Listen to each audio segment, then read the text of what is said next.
19 Nastiest Rumors in Golden Age History. Behind the carefully controlled glamour of Hollywood's Golden Age lurked whispers so scandalous, so potentially career-ending, that studio publicity departments worked overtime to bury them. While today's celebrities face instant exposure of their indiscretions through social media, stars of the 1930s through 1950s existed in a strange paradox. Their private lives were simultaneously more protected, yet more vulnerable to career-destroying rumors that could never be publicly addressed. What if I told you that some of cinema's most iconic love stories were elaborate fabrications, or that certain beloved family-friendly stars led secret lives that would have shocked their adoring public? Today, we're exploring the darkest whispers from Hollywood's golden era, rumors that circulated among industry insiders, were hinted at in coded gossip columns, and sometimes followed legends to their graves. These aren't just tabloid stories, they're windows into an era when image was everything, and the machinery of Hollywood would stop at nothing to protect its valuable assets, even if that meant creating elaborate false narratives that stars themselves were forced to maintain. 1. The Spencer Tracy and Katharine Hepburn romance. One of Hollywood's most celebrated love stories, the 26-year affair between Spencer Tracy and Katharine Hepburn, has long been portrayed as the ultimate example of devoted partnership despite the obstacle of Tracy's Catholic refusal to divorce his wife. This narrative of star-crossed lovers sacrificing conventional marriage for enduring devotion became Hollywood legend, reinforced through countless biographies and film retrospectives. However, persistent rumors among industry insiders suggested a completely different reality, that the relationship was largely a carefully crafted publicity arrangement benefiting both stars for entirely different reasons. According to these whispers, Hepburn's independent, sometimes masculine persona had generated dangerous speculation about her sexuality during an era when even the hint of homosexuality meant career death. Meanwhile, Tracy's private life reportedly included relationships with men that required absolute discretion during Hollywood's morally restrictive era. Studio executives, recognizing the potential value in linking these two valuable but vulnerable stars, allegedly encouraged a public narrative of forbidden heterosexual romance. This arrangement offered perfect cover. Tracy's inability to divorce explained why they never married, while their relationship provided both with the appearance of conventional sexuality without the obligations of actual romance. What gave this rumor particular persistence was how it explained certain inconsistencies in the official narrative. Despite supposedly being devoted partners for over 2 decades, the pair never lived together full-time, maintained separate residences throughout their relationship, and were rarely photographed together in intimate settings despite the longevity of their alleged affair. Hepburn's famous statement that she only saw Tracy for about 3 weeks during his final years struck many as odd for a dedicated romantic partner. Perhaps most tellingly, many who worked closely with both stars noted the comfortable but distinctly non-romantic nature of their interaction on set. Several crew members from their 9 films together described their relationship as resembling close friends or siblings rather than passionate lovers, with none of the subtle physical intimacy typically observed between romantic partners, even in professional settings. While the truth of their private lives may never be fully known, this persistent rumor reveals much about the era's complex relationship with sexuality and celebrity image, and how the power of a good narrative can shape cultural memory more effectively than documented reality. 2. Clara Bow and the football team. The original it girl of the silent era found her career devastated by one of Hollywood's most vicious rumors, a whisper campaign so damaging it transformed her from America's sweetheart to Hollywood outcast seemingly overnight. In 1930, at the height of her fame, Bow became the subject of a particularly nasty rumor alleging she had entertained the entire USC football team in a single night of debauchery. This extraordinarily damaging claim gained unusual traction when it appeared in the scandalous magazine Coast Reporter, published by Frederick Girnau. Unlike most celebrity rumors that remained verbal, this allegation reached print, though in a publication operating on the fringes of legitimate journalism. The story provided explicit, though entirely fabricated, details about Bow's alleged encounter with the team. The viciousness of this rumor lay not just in its content, but in its calculated attack on Bow's particular vulnerability. Unlike many stars with cultivated aristocratic images, Bow had risen from extreme poverty in Brooklyn and never fully shed her working-class origins despite her fame. This background made her an easier target for sexual slander in class-conscious Hollywood, where proper breeding was often equated with moral virtue. What made this rumor especially destructive was Paramount Studios' tepid defense of their star. Rather than aggressively countering the allegations, the studio seemed hesitant to fully support Bow, possibly due to their own concerns about her somewhat wild, though nowhere near as scandalous as alleged, personal personal life. This half-hearted studio protection left Bowe uniquely vulnerable during a career crisis. The aftermath proved how devastating unaddressed rumors could be in pre-war Hollywood. Though Gernau was eventually prosecuted for libel, the damage to Bowe's reputation proved irreparable. The transitional moment from silent to sound films already presented challenges for many stars, but for Bowe, this added scandal created an insurmountable obstacle. Within 2 years of the rumor's circulation, her once brilliant career effectively ended. Perhaps most tragic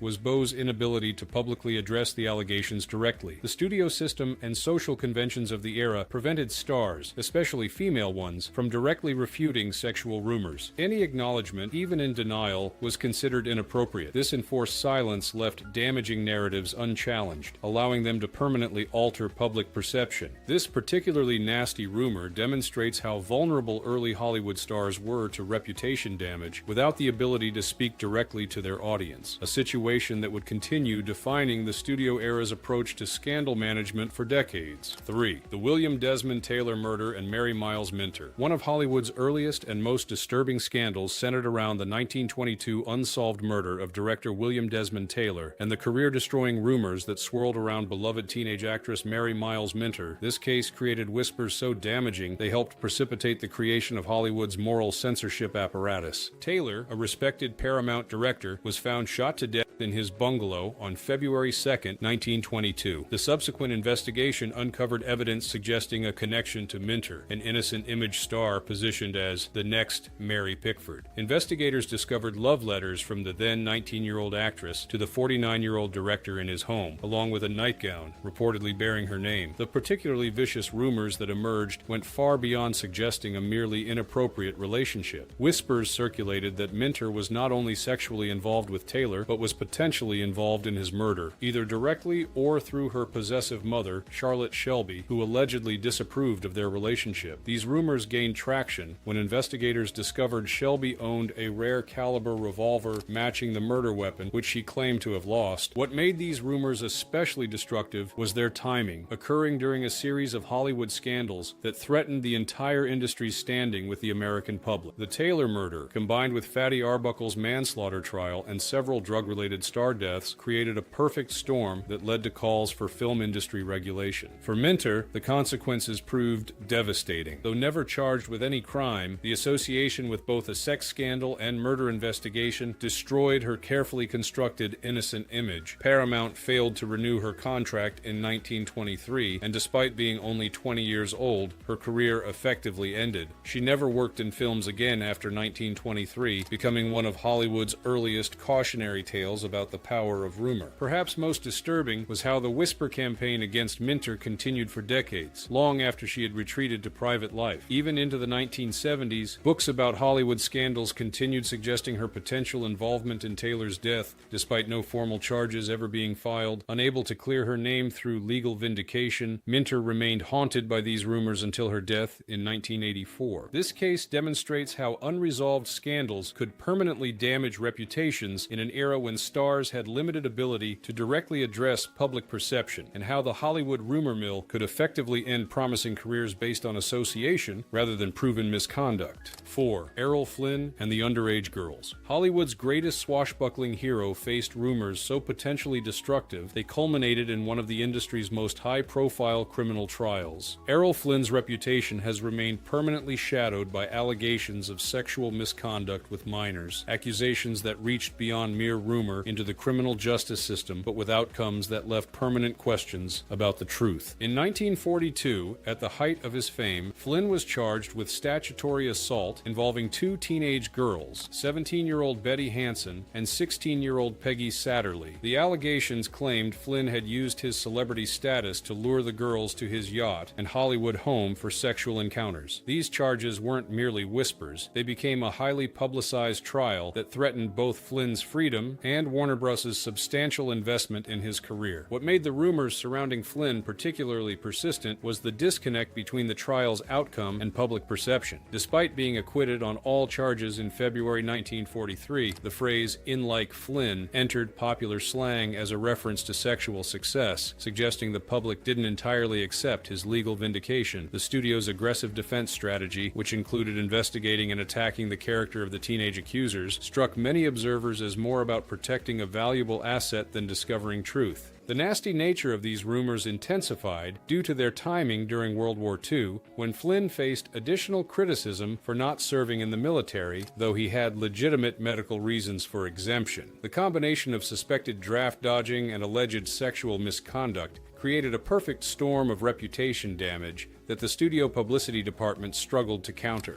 Perhaps most damaging to Flynn's long-term reputation was how these rumors continued expanding after his acquittal. Whispers about his alleged preference for very young women persisted throughout his career, with additional unsubstantiated stories emerging about other teenage girls. These allegations gained further traction after his death through various memoirs and Hollywood histories, creating a posthumous reputation that overshadowed his considerable professional achievements. Flynn's case demonstrates how even legal vindication couldn't fully protect stars from the lasting impact of scandalous rumors, and how allegations involving vulnerable parties created especially permanent reputation damage regardless of courtroom outcomes. The persistent nature of these whispers effectively transformed Flynn from celebrated hero to controversial figure in Hollywood history. 5. The Lavender Marriage of Barbara Stanwyck and Robert Taylor. One of Hollywood's most glamorous couples of the 1940s was allegedly united more by career necessity than romantic attraction. Barbara Stanwyck and Robert Taylor's marriage generated persistent rumors that it represented a classic lavender marriage, a term for unions arranged to conceal the homosexuality of one or both partners during an era when such revelation meant certain career death. According to long-circulating industry whispers, MGM executives became concerned about Taylor's bachelor status and rumors about his sexuality as he reached leading man status. Similarly, questions about Stanwyck's private life and close female friendships had created potential vulnerability for the actress. Studio head Louis B. Mayer, recognizing both the problem and opportunity, allegedly encouraged their relationship and eventual marriage as a mutually beneficial arrangement. What made these rumors particularly persistent was the couple's somewhat unconventional married life. They maintained separate bedrooms from the beginning, lived in separate wings of their Brentwood home, and spent significant time apart even when not working. Their eventual divorce after 12 years came with remarkably little apparent emotional distress on either side, with both describing the split as amicable, unusual for a supposedly passionate romance. The nasty element of these rumors wasn't the suggestion of homosexuality itself, but rather how such whispers could instantly destroy careers during the morally restrictive studio era. For actors like Taylor and Stanwyck, even unfounded suspicions could prompt contract cancellations or role losses. This created an environment where stars lived in constant fear of such rumors, whether accurate or not. Perhaps most telling was how the studio publicity department handled questions about their relationship. Rather than allowing natural interaction with the press,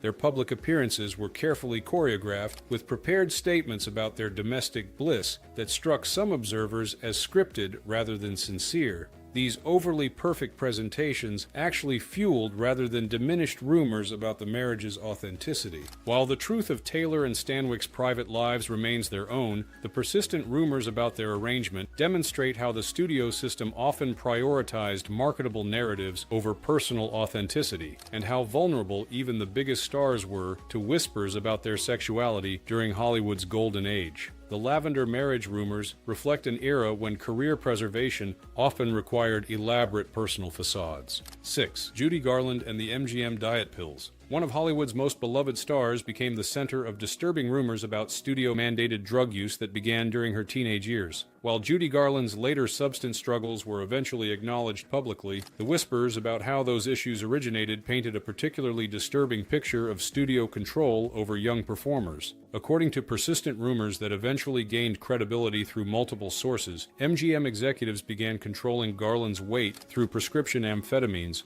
when she was just 14 years old. Studio head Louis B. Mayer and other executives allegedly considered her figure insufficiently slender for leading roles, despite her extraordinary talent. Rather than allowing natural adolescent development, the studio reportedly put her on what they called a reducing diet, supported by pills provided by studio doctors. What made these rumors especially disturbing was their implication of coordinated exploitation of a minor by multiple authority figures. According to these accounts, Garland's mother, Ethel, was complicit in the arrangement, prioritizing her daughter's career advancement over her health. Studio physicians allegedly provided the medications without appropriate medical consent, consideration, while producers enforced their use through constant weight monitoring and criticism. The particularly nasty element of these rumors was how they suggested intentional creation of dependency. According to several accounts from those close to Garland, the studio's method created a pattern that would haunt her throughout life. Amphetamines to lose weight and stay energetic for grueling shooting schedules, followed by sleeping pills to counteract insomnia from the stimulants. This cycle allegedly began during formative adolescent years when her developing body was especially vulnerable. Perhaps most telling was how the studio handled Garland's eventual struggles. Rather than acknowledging any role in creating her dependencies, MGM publicly portrayed her as difficult and unreliable when her health issues affected production schedules. This reputation for being troubled followed her throughout her career, without the context of how those troubles allegedly originated under studio direction. While initially circulating as rumors, these accounts gained substantial credibility after Garland's death through multiple biographies, documentaries, and testimonies from contemporaries. What began as whispers eventually crystallized into one of Hollywood's most troubling examples of how the studio system could sacrifice young performers' well-being for commercial interests, a pattern that would repeat with other child stars throughout the era. 7. Jean Harlow's husband's self-harm. Hollywood's original blonde bombshell found herself at the center of one of the industry's darkest rumors following the shocking death of her second husband, producer Paul Byrne. The official verdict of self-harm masked whispers of murder, cover-ups, and studio intervention that followed Harlow throughout her short life and beyond. The established narrative states that on September 5, 1932, just 2 months after marrying Harlow, Byrne shot himself in their Benedict Canyon home, leaving a cryptic note referring to last night being only a comedy. This tragedy created immediate crisis for MGM, which had carefully crafted Harlow's image and feared the scandal would destroy their valuable star's career. However, almost immediately, alternative theories began circulating in Hollywood circles. The most persistent rumors suggested Byrne was actually murdered, possibly by a former common-law wife named Dorothy Millette, who had reappeared in his life. According to these whispers, MGM executives, led by Louis B. Mayer and Howard Strickling, arrived at the scene before police and rearranged evidence to suggest self-harm rather than murder, protecting both the studio's investment in Harlow and avoiding deeper investigation. What made these rumors particularly nasty was their implication that Harlow herself might have had knowledge about the truth but was forced into silence by the studio. Some versions suggested she was essentially held hostage by MGM's version of events, unable to speak freely about her husband's death while maintaining her career. This created a disturbing portrait of a young woman, Harlow was just 21, potentially trapped in a conspiracy not of her making. Perhaps most telling was how rapidly MGM moved to distance Harlow from the tragedy. Within days of Byrne's death, she was back on set filming Red Dust with Clark Gable, an extraordinarily brief mourning period that struck many observers as suspicious. The studio's publicity department worked overtime to shift public attention from the circumstances of Byrne's death to Harlow's professional resilience. The aftermath of these rumors created lasting damage to Harlow's historical reputation. Despite never being implicated in any wrongdoing, the mysterious circumstances of Byrne's death remained attached to her narrative, creating what some film historians have called a dark shadow over her legacy. Even after her own premature death at age 26, biographies and Hollywood histories continued exploring the Byrne self-harm versus murder mystery as a defining element of her life story. These persistent rumors demonstrate how effectively studios could control official narratives while being unable to fully suppress alternative theories, creating parallel histories that continued circulating long after the principals involved had passed away. The lasting power of the Byrne death rumors reveals how vulnerable stars were to permanent reputation damage from association with scandal, regardless of their actual involvement. 8. Rock Hudson's secret life and arranged marriage. One of Hollywood's most popular leading men lived with rumors so potentially destructive that they prompted one of the industry's most elaborate personal facades. Rock Hudson's carefully constructed image as the quintessential heterosexual heartthrob required increasingly complex arrangements to conceal the reality of his homosexuality during an era when such revelation meant certain career death. According to accounts that emerged later but circulated as industry whispers during his career, Hudson's agent Henry Wilson orchestrated an elaborate public persona to protect his valuable client. This included arranging a marriage to Wilson's secretary, Phyllis Gates, in 1955, a union that industry insiders believed was designed specifically to counter growing rumors about Hudson's sexuality. What made these rumors particularly persistent was the disconnection between Hudson's public image and his private reality. While starring in romantic films opposite actresses like Doris Day, portraying the ideal American man that women supposedly desired, Hudson maintained a separate life that included relationships with men, a duality that created enormous psychological pressure and required constant vigilance. The particularly nasty element of these rumors wasn't the fact of Hudson's sexuality itself, but rather how they reflected the cruel reality of an industry that would destroy careers based on private lives that harmed no one. The threat these whispers represented forced Hudson to live in constant fear of exposure while maintaining increasingly elaborate deceptions, including a marriage that ended in divorce after just 3 years. Perhaps most telling was how the studio publicity machine managed questions about Hudson's personal life. Rather than simply avoiding the topic, publicists actively created counter-narratives, including manufactured dates with female stars and planted stories about romantic pursuits of women. These fabrications went beyond mere privacy protection into active deception, reflecting the perceived commercial necessity of maintaining Hudson's heterosexual image. The aftermath of these rumors created a particularly painful legacy. When Hudson became one of the first major celebrities to die of AIDS-related complications in 1985, the long-circulating whispers suddenly became public confirmation.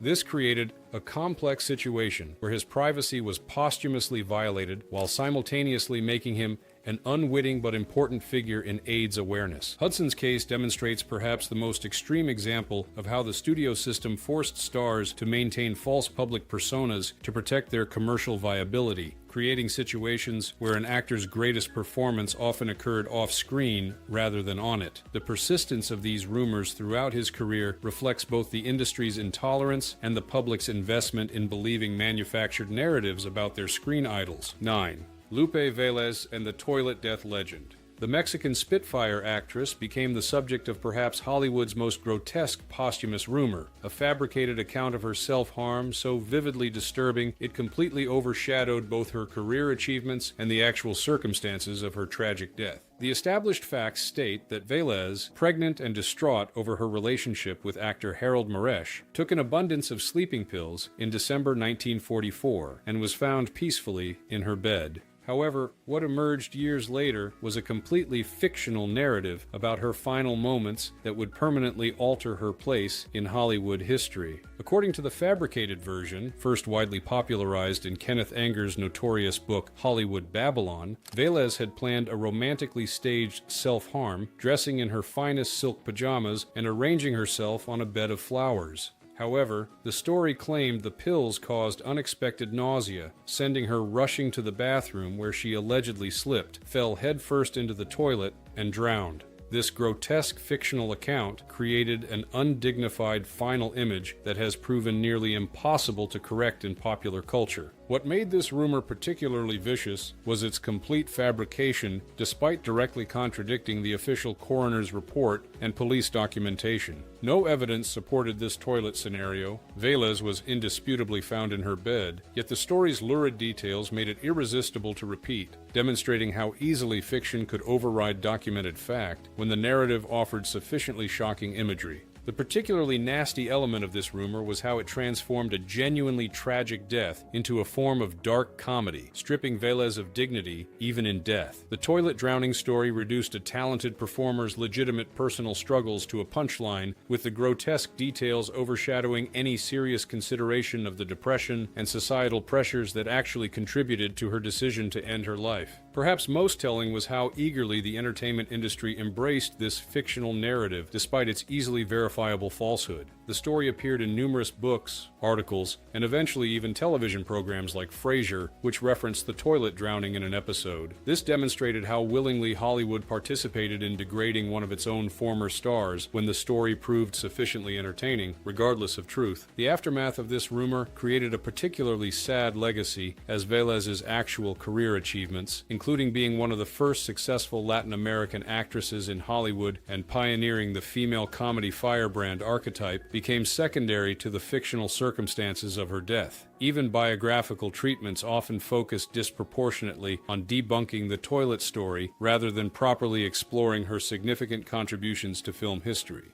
This case demonstrates perhaps the most extreme example of how rumors could literally rewrite history when they offered sufficiently shocking imagery. The persistence of this fabrication, decades after being definitively disproven, reveals the disturbing power of sensationalism to override documented reality in shaping cultural memory. 10. Frances Farmer and the lobotomy myth. One of Hollywood's most promising actresses of the 1930s became the subject of disturbing rumors about extreme psychiatric mistreatment that were largely fictional, yet came to define her historical legacy more powerfully than her actual career achievements or legitimate struggles. The established facts about Farmer include her rebellious nature by Hollywood standards, conflicts with studio management, struggles with alcohol, an eventual commitment to psychiatric institutions in the 1940s during a period of genuinely concerning mental health treatment practices. However, what emerged decades after her 1970 death was a much more extreme narrative that bore little relationship to documented reality. According to rumors popularized in a fabricated autobiography titled Will There Really Be a Morning, ghost-written and published after her death, and further amplified by the 1982 film Frances, starring Jessica Lange, Farmer allegedly endured horrific abuse in Washington state psychiatric institutions, including a transorbital lobotomy that permanently destroyed her intellect and personality. The fictionalized account described graphic details of the procedure and portrayed her final years as those of a shambling shell of her former self. What made these rumors particularly disturbing was their complete fabrication despite directly contradicting medical records and documented evidence. No lobotomy was ever performed on Farmer. She continued giving coherent interviews and eventually hosted a local television program in the 1950s, activities impossible for someone who had undergone the procedure as described. Yet the fictional narrative proved so compelling it largely replaced the truth in public consciousness. The particularly nasty element of this rumor was how it exploited legitimate concerns about historical psychiatric abuses to create entertainment value through manufactured horror. While 1940s mental health treatments were indeed often harmful and Farmer likely experienced some genuine mistreatment, the fabricated lobotomy story transformed nuanced historical issues into sensationalized exploitation that actually undermined serious examination of institutional psychiatric care problems. Perhaps most telling was how the entertainment industry embraced this fictional narrative despite its questionable sourcing. The film Frances presented the lobotomy as factual, despite researchers raising doubts during production. This demonstrated Hollywood's willingness to amplify disturbing rumors about its own former stars when they created compelling dramatic narratives, regardless of evidential basis. The aftermath of these rumors created a particularly complex legacy, as Farmer became more famous for things that never happened to her than for her actual experiences or career achievements. The lobotomy myth transformed her from a talented actress with legitimate personal struggles into a victimhood symbol based largely on fiction.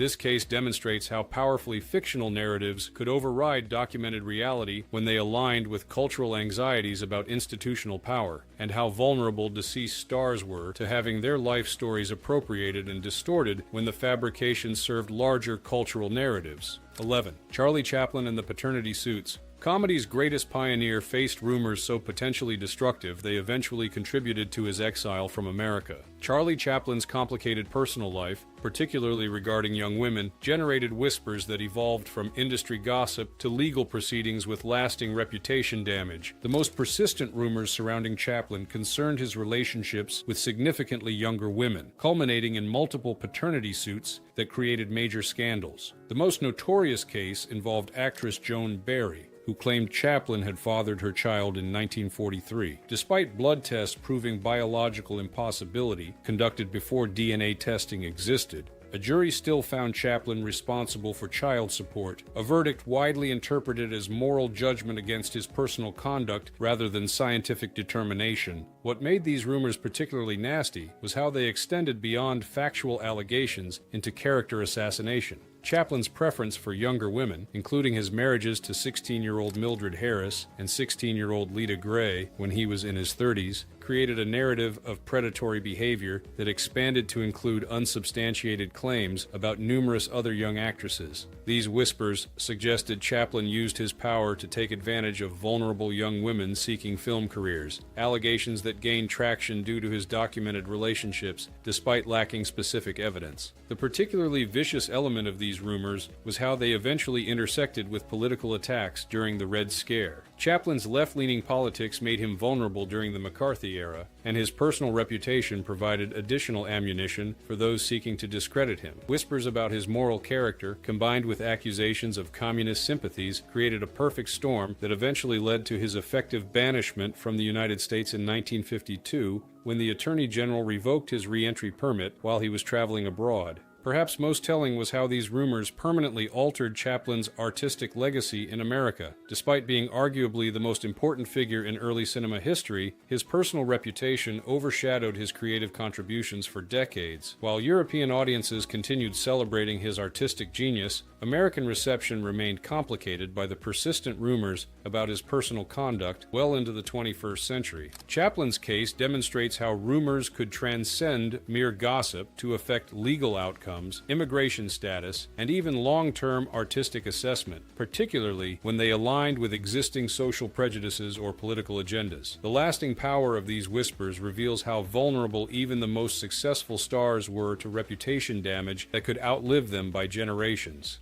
12. Fatty Arbuckle and the Virginia Rap Death. Silent comedy's biggest star, both literally and figuratively, became the center of Hollywood's first major scandal when rumors about his involvement in the death of actress Virginia Rappe destroyed his career virtually overnight. The whispers surrounding Roscoe "Fatty" Arbuckle created a template for celebrity scandal that would influence industry practices for decades. The established facts state that during a Labor Day party at San Francisco's St. Francis Hotel in 1921, Rappe became seriously ill and died days later from peritonitis caused by a ruptured bladder. Arbuckle, who had briefly been alone with Rappe during the party, was charged with manslaughter based on the theory that his substantial weight had caused her internal injuries during a sexual assault. However, the rumors that circulated went far beyond these allegations into truly disturbing territory. The most vicious whispers suggested Arbuckle had Rappe with a foreign object, variously described as a bottle or a piece of ice, causing the internal injuries that led to her death. These graphic allegations spread through newspaper innuendo and word of mouth, creating public outrage before any evidence was presented in court. What made these rumors particularly destructive was their timing during a period of growing concern about Hollywood morality. Religious and civic organizations were already questioning the film industry's values, and the Arbuckle case provided perfect ammunition for those arguing for censorship and regulation. The whispers about Arbuckle became proxy for broader cultural anxieties about cinema's influence on public morality. The particularly nasty element of these rumors was how they persisted despite Arbuckle's eventual legal vindication. After 3 trials, the first 2 ended with hung juries, he was not only acquitted, but received an unprecedented apology from the jury, who stated, "Acquittal is not enough for Roscoe Arbuckle. We feel a great injustice has been done him." Despite this clear legal exoneration, the rumors had already destroyed his public image beyond rehabilitation. Perhaps most telling was how the film industry itself responded to these rumors. Rather than supporting Arbuckle during the legal process, studio executives banned his films and canceled his contract before any verdict was reached, effectively presuming guilt to protect the industry's broader interests. This established the precedent that mere association with scandal, regardless of factual basis, could end careers instantly. The aftermath of these rumors created a particularly tragic legacy. Despite being legally cleared, Arbuckle never recovered his former status. His films were banned for years, and when finally allowed to work again, he was forced to direct under a pseudonym. A career that had made him one of the highest paid performers in Hollywood, earning an unprecedented $1 million annual contract in 1918, was completely destroyed by rumors that proved legally unsustainable but publicly unshakable. Arbuckle's case demonstrates how powerfully rumors could override legal proceedings in determining public perception, and how vulnerable early film figures were to permanent reputation damage in an era before established crisis management protocols or direct communication channels with audiences. 13. James Dean and the Little Bastard Curse. Hollywood's most iconic rebel generated posthumous rumors so persistently supernatural they transformed a tragic car accident into an enduring Hollywood curse legend that continues claiming victims decades after his death. The whispers surrounding James Dean's Porsche Spyder created perhaps cinema's most enduring automotive myth. The established facts state that Dean died on September 30th, 1955, when his Porsche 550 Spyder, which he had nicknamed Little Bastard, collided with another vehicle on California's Highway 466. However, what emerged in subsequent years was an elaborate supernatural narrative suggesting the car itself was cursed, bringing misfortune or death to anyone who came into contact with its parts after the crash. According to the rumors, the wrecked Porsche began its deadly legacy when parts from it were sold to other drivers. Most famously, physician Troy McHenry allegedly died while racing a vehicle containing the Porsche's engine, while physician William Eschred was seriously injured in a car using other Dean components. The car's transaxle supposedly injured a mechanic when it fell from a hoist, while 2 tires from the vehicle allegedly blew out simultaneously on another car, sending it off the road. What made these rumors particularly persistent was how they continued expanding to include increasingly elaborate supernatural elements. Some versions claimed the car mysteriously disappeared while being transported by train, while others described inexplicable accidents befalling people who merely touched or photographed remaining parts of the vehicle. These whispers transformed from specific incidents into a generalized curse narrative that grew more elaborate with each retelling. The particularly strange element of these rumors was how they gradually incorporated respected figures from legitimate motorsport and Hollywood circles as supposed witnesses or victims, lending credibility to fundamentally unverifiable claims. Racing enthusiast Jack Baruth and customizer George Barris both contributed accounts that furthered elements of the curse narrative, creating a situation where separating documented fact from embellishment became increasingly difficult as decades passed. Perhaps most telling was how the entertainment industry embraced rather than debunked these rumors, recognizing their narrative value. The curse became a staple of Hollywood legend tours, documentary segments, and supernatural anthology programs, with each retelling adding new alleged incidents and victims. This demonstrated how the industry itself perpetuated sensationalistic narratives about its own tragic events when they offered sufficient entertainment value. The aftermath of these rumors created a peculiarly persistent legacy, as the Dean curse became arguably more famous than most of his non-rebel without a cause film work. The Little Bastard story transformed a straightforward, if tragic, traffic accident into an ongoing supernatural saga with new chapters continuing to emerge periodically. This case represents how effectively rumors could expand beyond their initial circumstances to develop entire mythologies that eventually overshadowed the original events. This case demonstrates how easily tragic celebrity deaths could evolve into supernatural narratives when they involved sufficiently iconic figures and dramatic circumstances, and how the entertainment industry often actively participated in amplifying these myths rather than presenting more mundane realities. The persistent fascination with the Dean curse reveals our collective preference for meaningful patterns over random tragedy, even when those patterns lack substantiating evidence. 14. Walt Disney and the cryogenic freezing myth. The beloved animation pioneer and theme park visionary became the subject of one of Hollywood's most persistent technological rumors, a completely fabricated claim about experimental preservation that transformed a conventional burial into an enduring science fiction narrative. The established facts state that Disney died from lung cancer complications on December 15, 1966, and was cremated 2 days later, with his ashes interred at Forest Lawn Memorial Park in Glendale, California.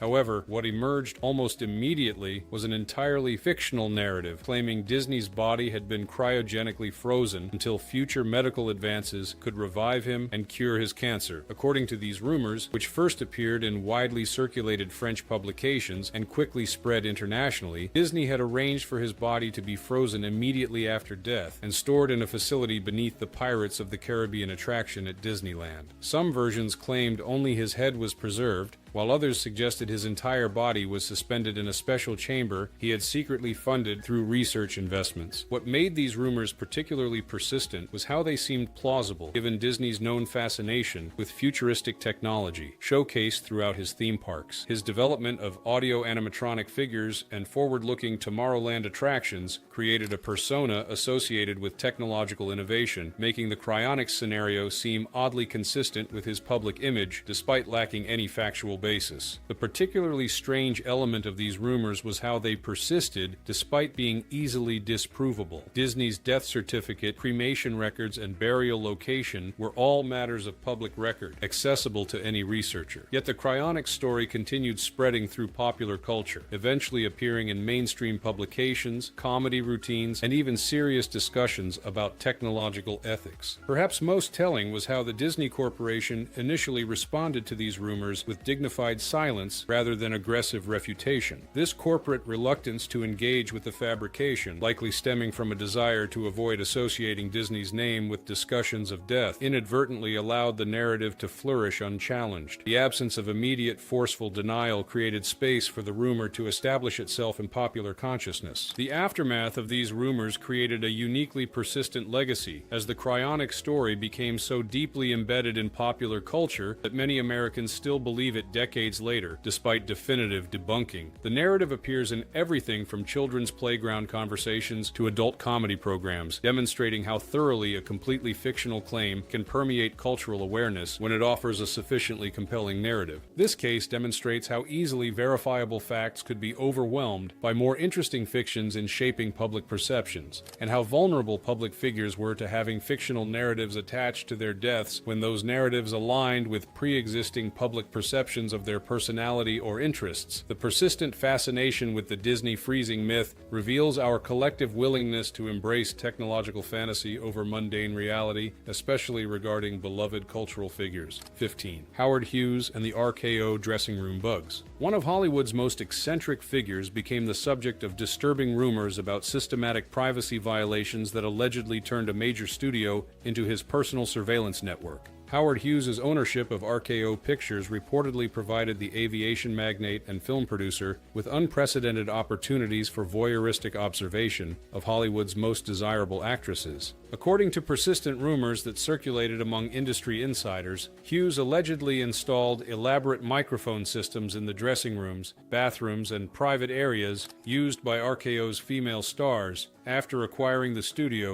in 1948. These hidden listening devices supposedly transmitted to Hughes's office, allowing him to eavesdrop on private conversations and activities without the women's knowledge or consent. What made these rumors particularly disturbing was how they aligned with Hughes's documented obsessive-compulsive behaviors and known fixation on controlling beautiful women. His meticulous contracts with actresses specifying their physical measurements, appearance requirements, and daily activities made the surveillance allegations seem credible extensions of his established control patterns rather than mere fabrications. A particularly nasty element of these rumors was how they undermined the privacy and dignity of numerous respected actresses who worked at RKO during Hughes's ownership. Stars, including Jane Russell, Ava Gardner, and Janet Leigh, were allegedly subjected to this unauthorized monitoring, creating a disturbing power dynamic where their private moments potentially became entertainment for their employer without their knowledge. Perhaps most telling was how these rumors reflected the gender power imbalance endemic to Hollywood's studio system. The allegations suggested that even at the industry's highest levels, women's bodies and private lives were considered accessible to male executives with sufficient power and resources. This perspective revealed the fundamentally exploitative structure underlying Hollywood's glamorous public image. The aftermath of these rumors created a complex legacy that contributed to Hughes's reputation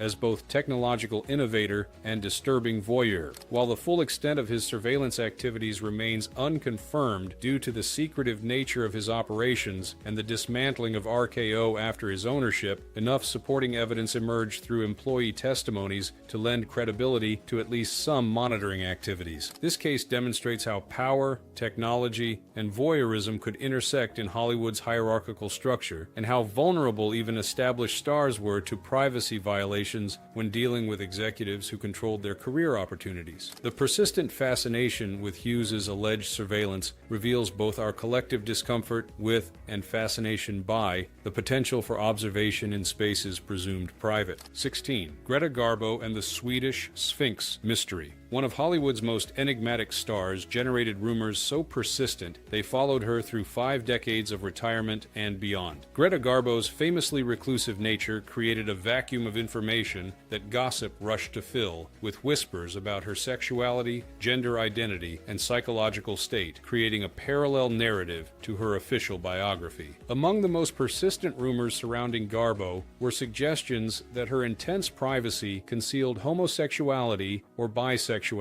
Her close friendships with women, particularly writer Mercedes de Acosta, fueled speculation about romantic relationships that would have destroyed her career if confirmed during Hollywood's morally restrictive era. This created the perverse situation where her very efforts to maintain privacy were interpreted as confirmation of something to hide. What made these rumors particularly mean-spirited was how they transformed Garbo's legitimate desire for personal boundaries into something suspicious or pathological. Her famous quote, "I want to be alone," taken from her film Grand Hotel, became repurposed as evidence of psychological instability rather than a reasonable request for privacy from someone thrust into unwanted fame. The particularly nasty element of Garbo rumors was their suggestion that her very identity was somehow fraudulent. Whispers about her possibly being intersex or transgender emerged with no substantiating evidence but persisted nevertheless, treating natural variations in gender expression as scandalous secrets. Her low voice, athletic build, and comfort with androgynous styling fueled these inappropriate speculations throughout her career and beyond. Perhaps most telling was how Garbo's retreat from public life in 1941 only intensified rather than diminished these rumors. Her decision to retire at 36 after appearing in 28 films was presented in gossip circles not as a legitimate personal choice, but as evidence of some hidden scandal or breakdown. This created the peculiar situation where Garbo's absence became as mythologized as her presence had been. The aftermath of these rumors created a distorted legacy that sometimes overshadows Garbo's actual artistic contributions. Rather than being primarily remembered for her extraordinary performances, subtle emotional range,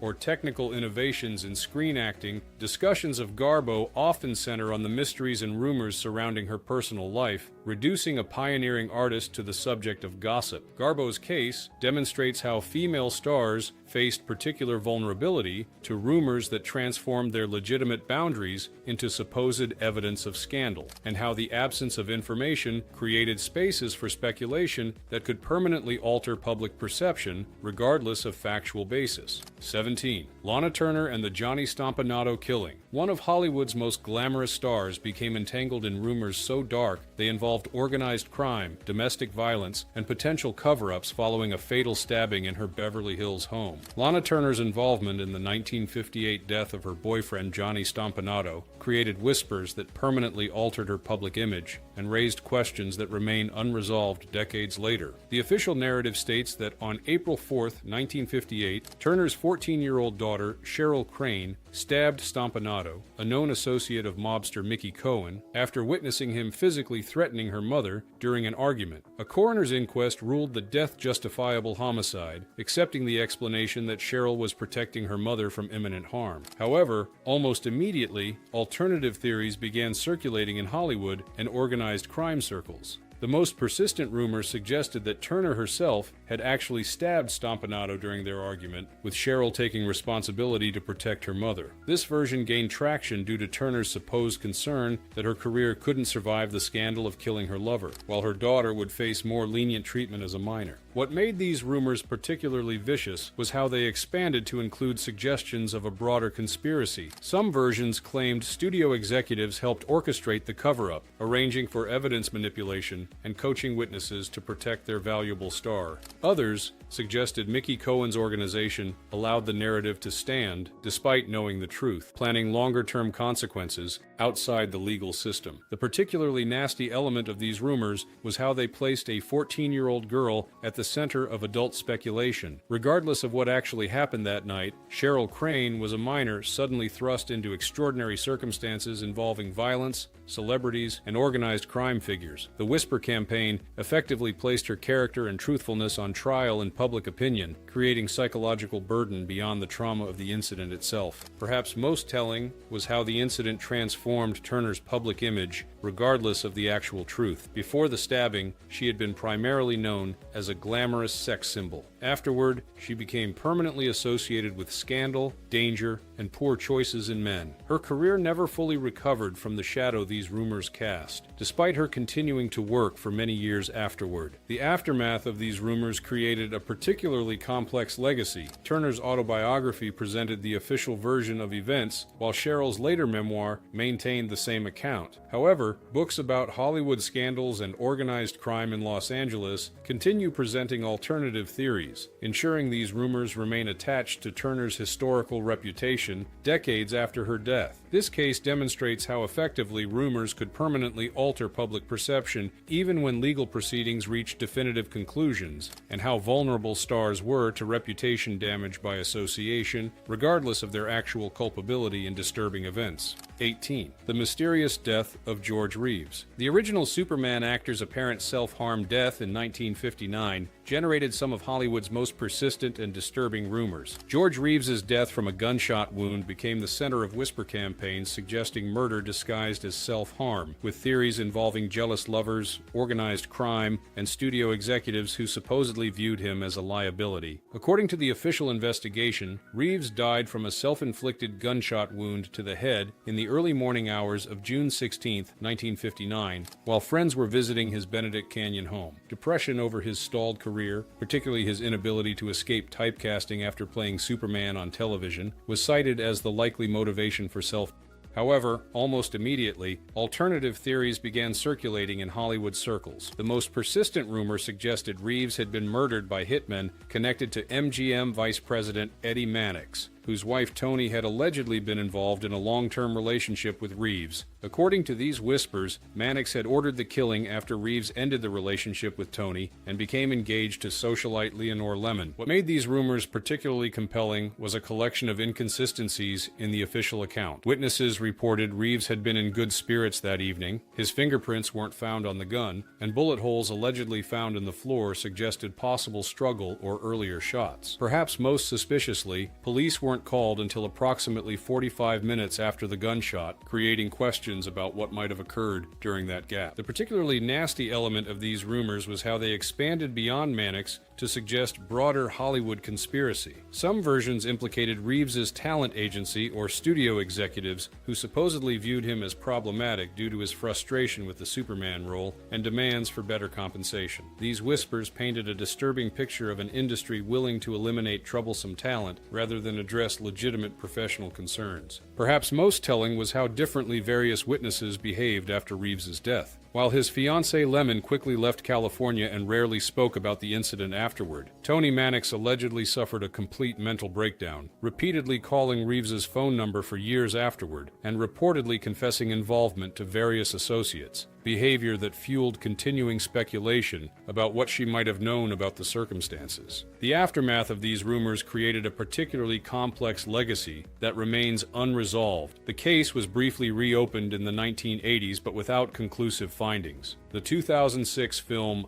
Hollywoodland dramatized multiple possible scenarios surrounding Reeves's death, reflecting how the uncertainty continues fascinating cultural observers decades later. His grave in California bears the Superman shield, creating a permanent connection between his iconic role and the mysterious circumstances of his death. Reeves's case demonstrates how effectively rumors can maintain alternative narratives alongside official conclusions when sufficient inconsistencies exist in the established account, and how vulnerable even modestly successful performers were to becoming subjects of posthumous speculation that permanently alters their legacy. The persistent nature of these whispers decades after his death reveals how entertainment industry mysteries can transcend their era to become enduring elements of Hollywood mythology. 19. Marilyn Monroe and the Kennedy brothers. Hollywood's most iconic sex symbol became entangled in political rumors, so potentially explosive they continued generating conspiracy theories decades after her death. Marilyn Monroe's alleged relationships with both President John F. Kennedy and his brother Robert created whispers that expanded from personal scandal into suggestions of national security threats and possible murder conspiracies. According to persistent rumors that gained traction through multiple biographies and investigations, Monroe allegedly had sexual relationships with both Kennedy brothers during the early 1960s. What began as gossip about a possible one-time encounter with the president after her famous Happy Birthday performance in May 1962 expanded into more elaborate narratives suggesting ongoing affairs with both men, creating a potentially explosive political scandal had it become public during that era. Happy birthday, Mr. President. Happy birthday to you.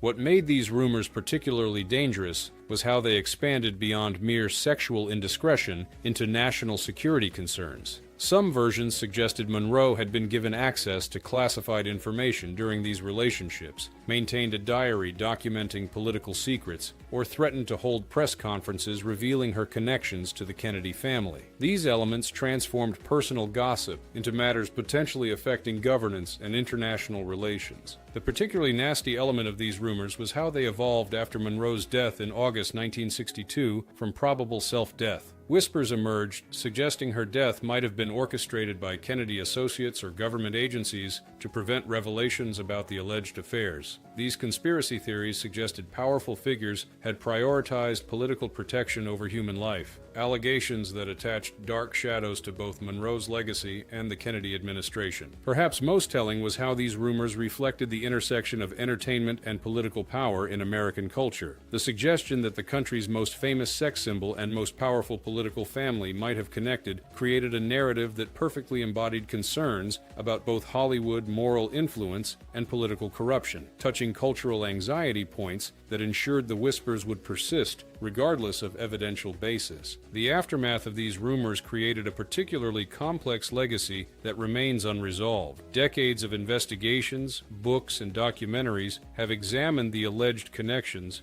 without reaching definitive conclusions. The secrecy surrounding both Kennedy administration records and Monroe's personal life created information vacuums that speculation continues filling, demonstrating how effectively rumors can persist when conclusive evidence remains unavailable. Monroe's case represents perhaps the most extreme example of how Hollywood rumors could transcend entertainment boundaries to intersect with political history, creating narratives that affected not just personal reputations, but also public understanding of governance and power. The persistent nature of these whispers decades after all principal figures have died demonstrates how effectively rumors can become permanently attached to historical figures when they align with broader cultural concerns about power, sexuality, and conspiracy. These extraordinary rumors reveal disturbing patterns about Hollywood's golden age that extend beyond individual scandals. The whisper campaigns that destroyed careers, marriages, and sometimes lives weren't simply isolated incidents, but reflections of systemic power imbalances that defined the studio era. The most vulnerable targets, women challenging gender expectations, individuals with non-conforming sexuality, and those without powerful studio protection, faced particularly devastating consequences from rumor campaigns. What's particularly striking is how many of these rumors involved studio complicity rather than protection. While publicity departments worked overtime to conceal certain scandals, they sometimes actively participated in destroying careers through strategic whisper campaigns against performers who had become problematic, difficult to manage, or simply too expensive for their perceived value. This created an environment where stars lived with the knowledge that the same system building their careers could dismantle them overnight through strategic rumor placement. The most disturbing aspect of these Golden Age rumors is how effectively they could override legal proceedings, documented facts, and even common sense. From Fatty Arbuckle's career destruction despite legal exoneration to the persistent questioning of George Reeves's death, despite official conclusions, rumors demonstrated the power to create parallel narratives that audiences accepted regardless of contradictory evidence. This revealed the extraordinary influence of gossip in shaping public perception during an era when stars had limited ability to communicate directly with their audience. What can we learn from Hollywood's darkest whisper campaigns? Perhaps most importantly, they demonstrate how vulnerability increases proportionally with fame, creating situations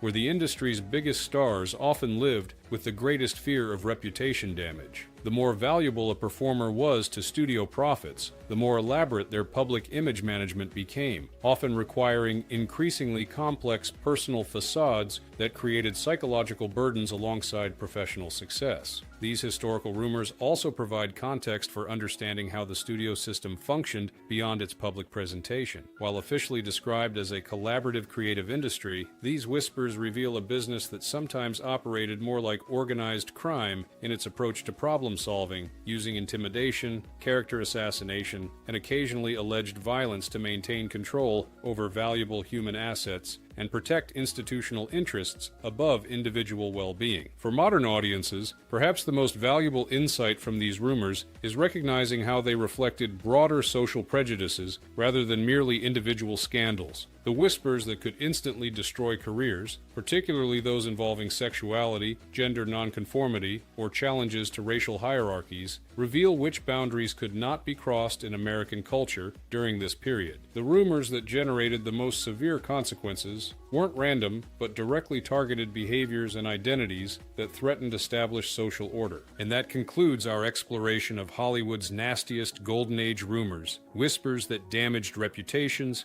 ended careers, and sometimes followed stars beyond the grave. From Spencer Tracy and Katharine Hepburn's alleged publicity arrangement to the disturbing theories surrounding George Reeves's death, these stories reveal the darker side of an era often remembered primarily for its glamour and artistry. What strikes me most about these rumors is how they demonstrate the complex relationship between image and reality in creating Hollywood personas. The stars we thought we knew through their films often lived dramatically different private lives, sometimes by choice, but often through elaborate systems of image management designed to maintain marketable narratives regardless of personal authenticity. If you found this journey through Hollywood's whisper campaigns interesting, please hit that like button and consider subscribing for more content exploring the lesser-known aspects of classic cinema. We'd love to hear your thoughts in the comments, perhaps about which of these rumors surprised you most, or which Golden Age stars you'd like to learn more about in future videos. Thank you for joining me on this exploration of the shadows behind Hollywood's glittering facade. Until next time, when we'll uncover more fascinating stories from when the silver screen truly sparkled, even if that sparkle sometimes concealed darker truths beneath the surface.